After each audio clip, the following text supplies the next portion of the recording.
Hello, আসসালামু আলাইকুম। সবাই কেমন আছেন? আমি আলহামদুলিল্লাহ আপনাদের দোয়ায় ভালো আছি। তো সামনের ভিডিওতে তো বললামই ওইটা ছাড়া হইছে ভিডিও যে আমার ছেলেকে নিয়ে ডাক্তারের কাছে গেছিলাম। তো ওইটাতে আর লং ভিডিও করি নাই। সেইজন্য এটাতে আবার বলতেছি। এটাও আজকেরই ভিডিও। তো আমার ছেলেকে নিয়ে ডাক্তারের কাছে গেছি। এই ডাক্তারের আবার একটা কি মানে ফোনে সিরিয়াল নেয় না। সকাল যখন 7টা বাজে তখন আমি কল দিছিলাম ওদেরকে। ওরা বলল যে মোবাইলে সিরিয়াল নেব না, আপনারা আইসা সিরিয়াল দেন। তো যাইয়া সিরিয়াল দিয়া 80 নাম্বারে পড়ছে। তো 80 নাম্বারে পড়ছে, সেই জন্য অনেক লং টাইম হবে। তো অনেকক্ষণ এখানে বসে রয়েছি, ভালো লাগে না। আর একদম সকাল সকাল চলে গেছি, কারণ এই ডাক্তারটা আবার বসে 8টা বাজে, সকাল 8টা বাজে বসে উনি প্রত্যেক শুক্রবারে। তো অনেকক্ষণ হয়ে গেছে, মানে অনেক খারাপ লাগতেছে। আর অপেক্ষার জিনিস তো ভালো লাগে না কারো কাছে।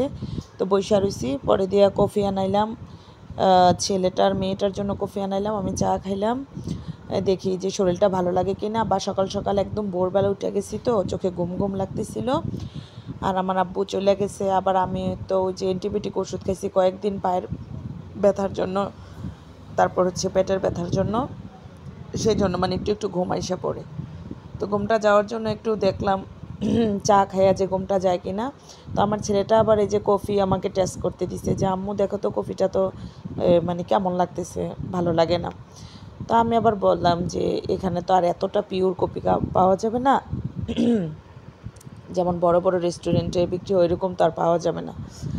তো অনেকক্ষণ বসে থেকে আর ভালো লাগতেছিল না। তখন আমরা আবার ওই যে গাড়ি নিয়েছি প্রাইভেট কার, ওই ড্রাইভারে নিয়ে আবার বললাম যে আমাদেরকে একটু ধর্মসাগরও ঘুরে নিয়ে আসেন।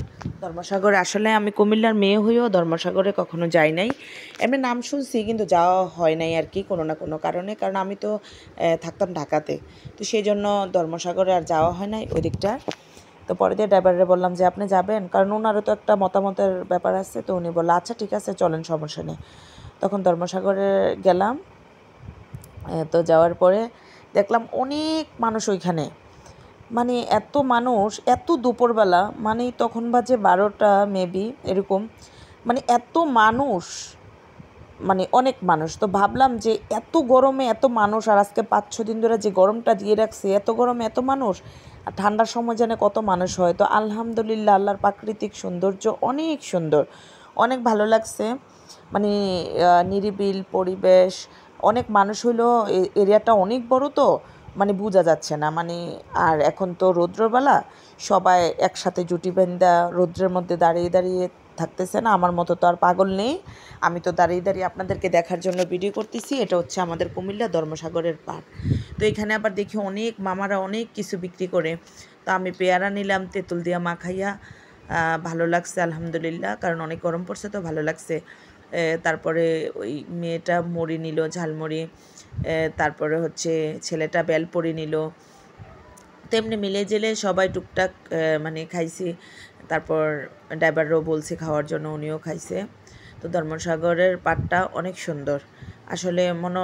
যখন গরম থাকে না তখন মনে অনেক সুন্দর, আর অনেক মানুষ আসে। কারণ আমি তো ওইখানে যাই না, ওই ব্যাপারটা আমি বলতে পারি না। যারা যায় তারা কমেন্ট করে জানেন, আমার যারা ভিডিওগুলো দেখেন, যে আসলে কখন কখন বেশি মানুষ থাকে বা কখন থাকে না এরকম।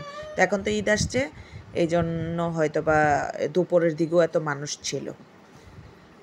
আর আসলে সঠিকটা আমি জানি না, যেহেতু আমি আর যাই নাই কখনো।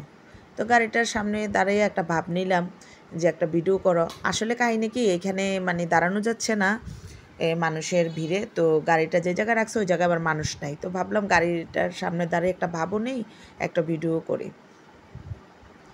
তো আজকে এত গরম পড়ছে, আলহামদুলিল্লাহ গাড়িটা নেওয়াতে ভালো হয়েছে। আর আসার সময় দেখি এত বৃষ্টি, এত খুশি হয়ে গেছি।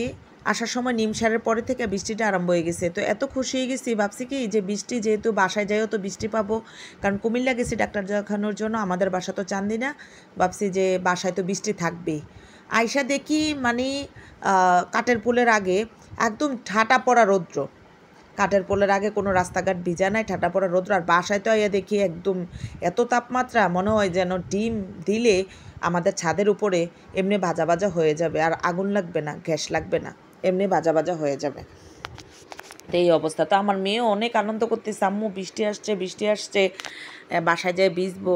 আমিও মানে এরকম একটা প্রিপারেশন নিয়ে রাখছি যে বাসায় যেয়ে ভিজবো। আইসা দেখি একদম ঠাটা পড়া রৌদ্র। তো এই অবস্থা। তো আমি অনেক বগর বগর করি। কে আমার ভিডিও পছন্দ করেন কমেন্ট করে একটু জানাবেন তো। তো ওকে, আল্লাহ হাফেজ। সবাই আমার ছেলেটার জন্য দোয়া করবেন যাতে ওর রোগটা তাড়াতাড়ি ভালো হয়ে যায়।